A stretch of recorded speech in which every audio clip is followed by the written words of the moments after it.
नमस्कार, राज्यों की जंग में आपका स्वागत है। मैं हूं कानपुर से सौरभ शुक्ला।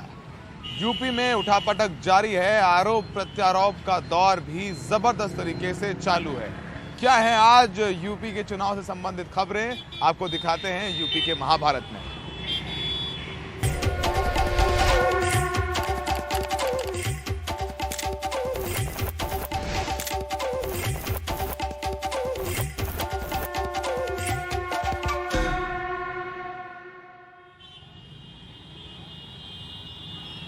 दो चरणों के मतदान यूपी में हो गए हैं और तीसरे चरण के लिए सारे राजनीतिक दल अपनी ताकत झोंके हुए हैं। आज अमित शाह कानपुर पहुंचे, उससे पहले उन्होंने मैनपुरी और औरैया में रैली की। उन्होंने कहा कि पहले दो चरणों में सपा और बसपा का सुपड़ा साफ हो गया है। कानपुर में कैसा रहा अमित शाह का रोड शो, क्या रहे रंग, देखिए हमारी इस रिपोर्ट में। हम इस वक्त कानपुर में मौजूद हैं और आप देखेंगे यहाँ पर अमित शाह अपना रोड शो कर रहे हैं। अमित शाह जानते हैं कि बहुत महत्वपूर्ण चरण है, तीसरा चरण जो चुनाव का है, इसमें कानपुर में 20 तारीख को मतदान होना है। कानपुर कह लेते हैं कि बीजेपी का गढ़ है और ये आर्य नगर विधानसभा है जहां पर अमित शाह अपना रोड शो कर रहे हैं।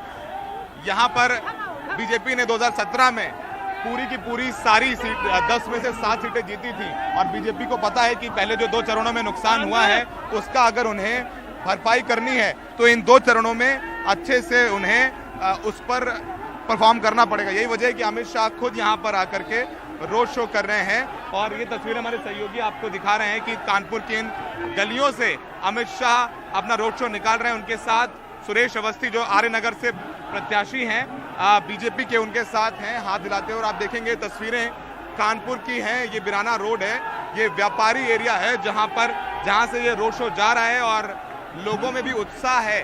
और बीजेपी को लगता है कि अगर उन्हें इस पूरे चुनाव में जो एक बहुत बड़ा 7 चरणों का चुनाव है उसमें सपा को हराना है तो जो तीसरा चरण है जिसमें कानपुर, औरैया, मैनपुरी, कन्नौज जैसी सीटें हैं वहां पर अच्छा प्रदर्शन करना पड़ेगा। यही वजह है कि अमित शाह गृह मंत्री खुद यहां पर पहुंच करके पसीना बहा रहे हैं। ये तस्वीरें आप देख सकते हैं कानपुर में, वो यहां पर उन पर पुष्प वर्षा भी की जा रही है और यहां पर जो मुकाबला है वो कड़ा है। पिछली बार जिन 7 सीटों पर बीजेपी ने जीत दर्ज की थी उसमें जो महाराजपुर सीट है वहां पर जीत का अंतर ज्यादा था, लेकिन बाकी सीटों पे जीत का अंतर उतना ज्यादा नजर नहीं आ रहे हैं। तो फिलहाल आप देख सकते हैं कि यहाँ पर काफी भीड़ है जो उमड़ी हुई है रोड शो में। अमित शाह अपना रोड शो कर रहे हैं। उत्तर प्रदेश में बेरोजगारी एक बहुत बड़ा मुद्दा है। हमारे सहयोगी आलोक पांडे आज लखीमपुर में थे, वहां उन्होंने दिहाड़ी मजदूरों से बात की है। वहां मजदूर उन्हें बता रहे हैं कि कई दिन बीत जाते हैं उन्हें दिहाड़ी नहीं मिलती। सोचिए कि मजदूर तबका कितनी मुश्किल में अपना जीविकोपार्जन कर रहा है। देखिए हमारे सहयोगी आलोक पांडे की लखीमपुर से ये रिपोर्ट। उत्तर प्रदेश चुनाव में जो एक बहुत बड़ा मुद्दा है वो रोज़गार का है। और जब हम रोज़गार की बात करते हैं तो ये सिर्फ उन लोगों के रोज़गार का नहीं है जो शायद कॉम्पिटिटिव एग्ज़ाम्स में बैठ रहे हैं या नौकरियां तलाश कर रहे हैं, बट उन डेली वेजेस का भी है जो लेबर मंडियों में आते हैं सुबह सुबह। लेकिन क्या इनको रोज़गार मिल रहा है, क्या पहले से स्थिति वैसी ही है या कुछ ठीक हुई है, इस बारे में हम लोगों से बात करना चाहते हैं और ये जानना चाहते हैं कि उनके क्या मत है। ये बताइए कि जब जैसे आप सुबह आते हैं यहाँ तो आजकल काम की क्या स्थिति है, आपको मिल जा रहा है? कहीं एक दिन मिलता है तो 4 दिन घूम जाते हैं और एक दिन मिलता है तो 8 दिन घूम जाते हैं। ऐसे कहीं लगता है तो लगता है, नहीं तो फिर ऐसे। क्या काम करते हैं आप? ये राजगीर मिस्त्री हूँ, लेवरी करता हूँ बस हो गया। तो ये बताइए कि अभी ये रोज़गार को लेके बहुत सारी बातें चल रही हैं, आप वोटर भी होंगे, लखीमपुर चौथे चरण में जा रहा है, आप किसकी बात से ज़्यादा संतुष्ट हैं? योगी जी कहते हैं कि बहुत सारी नौकरियां मिली हैं या फिर लोगों को भी बहुत मौका मिल रहा है काम करने का, विपक्ष कह रहा है कि नहीं है, आप क्या कहेंगे? जी काम नहीं मिल रहा है इसमें, जो एक दिन लगता है 4 दिन घूम जाते, काम ही नहीं लग रहा हम लोगों का। नहीं, पहले क्या हाल था? मतलब पहले भी ऐसे था, पहले काम थोड़ा सा बढ़िया काम चल रहा है। अखिलेश के राज में ठीक था, बहुत बढ़िया काम चल रहा है। जब से इनकी राज में है तब से बिल्कुल हम लोग भिखारी हुए गए हैं। अच्छा, ये सही कह रहे हैं आप ये बात? जी सही है।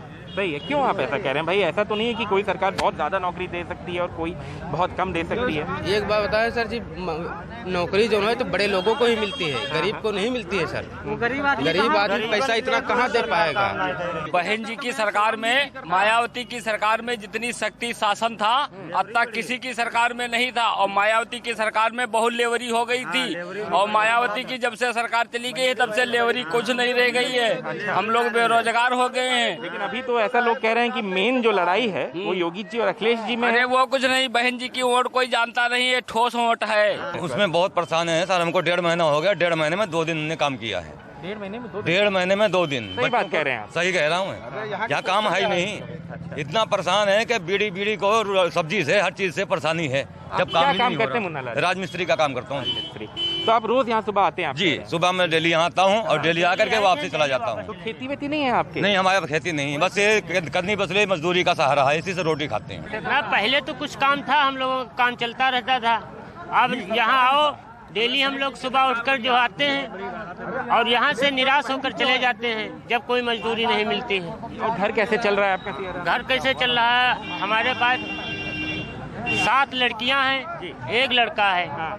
तो अब कैसे परिवार चल रहा है वो हम जानते हैं। किसी दिन नमक रोटी, किसी दिन खाली रोटी, किसी दिन खिचड़ी खा लिया। भाई मोदी जी गल्ला तो दे ही रहे हैं। जब आप रोजगार की बात करें सिर्फ उन लोग के लिए नहीं करनी चाहिए जो शायद कॉम्पिटिटिव एग्जाम्स में बैठ रहे हैं या थोड़े समृद्ध लोग हैं जो यहाँ नहीं नौकरी करें तो वहाँ कर लें। ये लोग लेबर मंडी में काम करते हैं और अगर इनको रोज़ का काम नहीं मिलता है तो उनके घरों में बहुत मुश्किल होती है। अभी मेरे और आपके घर में अगर हमें एक हफ्ते में 1 ही बार काम मिले या 2 ही बार काम मिले तो बहुत मुश्किल होगी। और ये लोग गरीब हैं, ये लोग दूर से आते हैं यहाँ काम करने, और शायद जो भी सरकार या जो भी पार्टी वादे कर रही है उन वादों पे अमल करना चाहिए जिससे सबकी ज़िंदगी चले, खासकर जो गरीब है इस देश का और उत्तर प्रदेश का, उसकी ज़िंदगी और बेहतर चल पाए। कैमरा पर्सन राजेश गुप्ता के साथ आलोक पांडे, NDTV इंडिया। उत्तर प्रदेश के चुनाव में आवारा पशुओं का एक बहुत बड़ा मुद्दा है। किसान परेशान है, उसके खेत के खेत आवारा पशु नष्ट कर रहे हैं। हमारी एक कहानी देखिए और इस कहानी में देखिए कि जो योगी सरकार गौ माता की रक्षा की बात करती है उसकी गौशाला में गौ माता के क्या हालात हैं। देखिए हमारी ये रिपोर्ट। यूपी के सीतापुर में 12 साल का सचिन आवारा पशुओं को अपने खेत से भगाने के लिए अपनी जान की बाजी लगाए हुए हैं। अकेले लगभग 20 से ज्यादा पशुओं के पीछे भाग रहा है।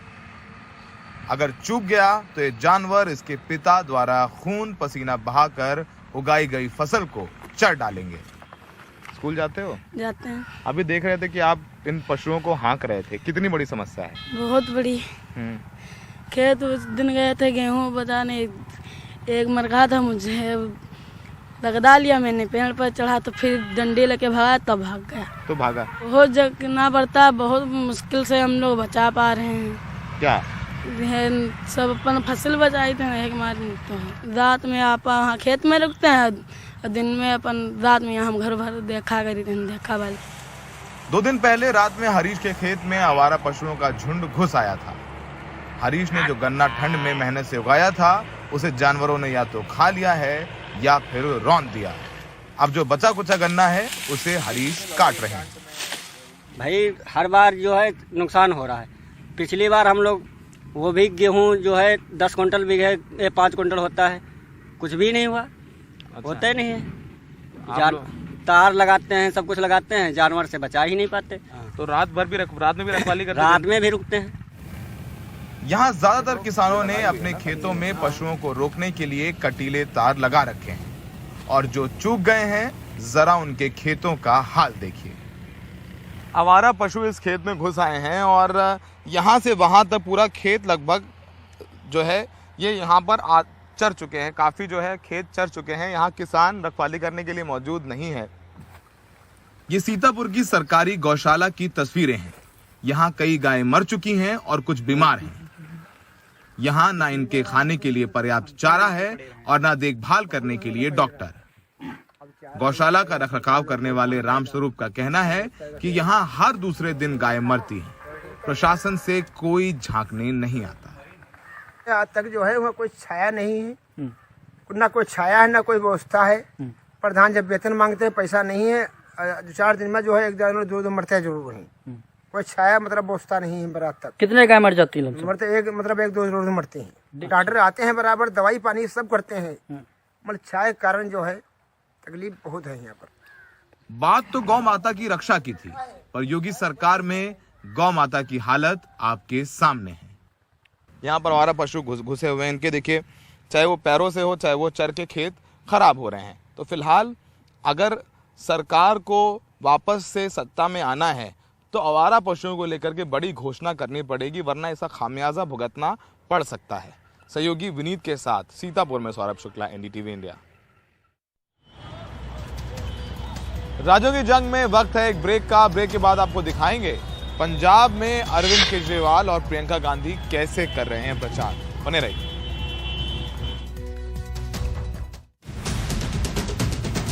ब्रेक के बाद राज्यों की जंग में आपका स्वागत है। पंजाब में 20 फरवरी को मतदान होना है, उससे पहले सभी राजनीतिक दल अपनी ताकत झोंके हुए हैं। प्रियंका गांधी ने आज पहले रूपनगर में पंजाब के मुख्यमंत्री चरणजीत सिंह चन्नी के साथ रोड शो किया, तो इस वक्त प्रियंका गांधी अमृतसर में नवजोत सिंह सिद्धू के साथ रोड शो कर रही हैं। इससे पहले मुख्यमंत्री दिल्ली के अरविंद केजरीवाल, आम आदमी पार्टी के संयोजक, वो भी लुधियाना में रोड शो कर रहे थे। इस बीच तमाम आरोप प्रत्यारोप भी लगते रहे। आपको बताएं कि रूपनगर में प्रियंका गांधी ने प्रधानमंत्री मोदी के पगड़ी पहनने पर तंज कसा और कहा कि बनावटी पगड़ी पहनने से कोई सरदार नहीं हो जाता। आपको बता दें कि पीएम मोदी ने जालंधर में अपनी रैली में पगड़ी पहनी थी। वहीं आपके राष्ट्रीय संयोजक और दिल्ली के मुख्यमंत्री अरविंद केजरीवाल ने भी लुधियाना में रोड शो किया है। तो पंजाब में सभी राजनीतिक दल अपनी ताकत झोंके हुए हैं। प्रियंका गांधी अमृतसर में इस समय सिद्धू के साथ प्रचार कर रही हैं। नवजोत सिंह सिद्धू अमृतसर ईस्ट से उम्मीदवार हैं कांग्रेस के। पिछली बार जब प्रियंका गांधी आई थी तो सिद्धू ने भाषण नहीं दिया था, जिसको लेकर के तमाम सवाल उठ रहे थे। लेकिन अब इन तस्वीरों में आप देख सकते हैं कि प्रियंका गांधी के साथ सिद्धू नजर आ रहे हैं, लोगों का अभिवादन कर रहे हैं। और पंजाब की जंग बेहद अहम होती जा रही है कांग्रेस के लिए, क्योंकि कांग्रेस के लिए ये अपना किला बचाना जरूरी होगा। हम सब जानते हैं कि बीजेपी के साथ कैप्टन अमरिंदर सिंह ने अपना गठबंधन कर लिया है, उनको कांग्रेस ने हटाया था, बागी हो गए। इधर सिद्धू और चन्नी के बीच तकरार सबको पता है। उसके बाद बीच में ही मुख्यमंत्री पद का ऐलान भी हो गया है। सिद्धू थोड़ा नाराज रहे हैं और प्रियंका गांधी ने प्रधानमंत्री मोदी पर तंज कसते हुए क्या कहा, आइए सुनते हैं। किसी को मदद नहीं मिली, उसी तरह से दिल्ली मॉडल में न एक नया अस्पताल बना है, न एक नई संस्था बनी है शिक्षा के लिए, न रोजगार बने हैं। इन चीजों को समझ लीजिए, इनको समझाइए कि मंच पे खड़ी होकर बनावटी पगड़ी पहनने से सरदार नहीं बनते। 3 नंबर बटन, 3 नंबर बटन पे इतना दबाना कि बटन खराब हो जाए। 3 नंबर बटन पे वोट डाल के यहाँ से भोला ग्रेवाल को जिताना है और पंजाब में भगवंत मान को सीएम बनाना है।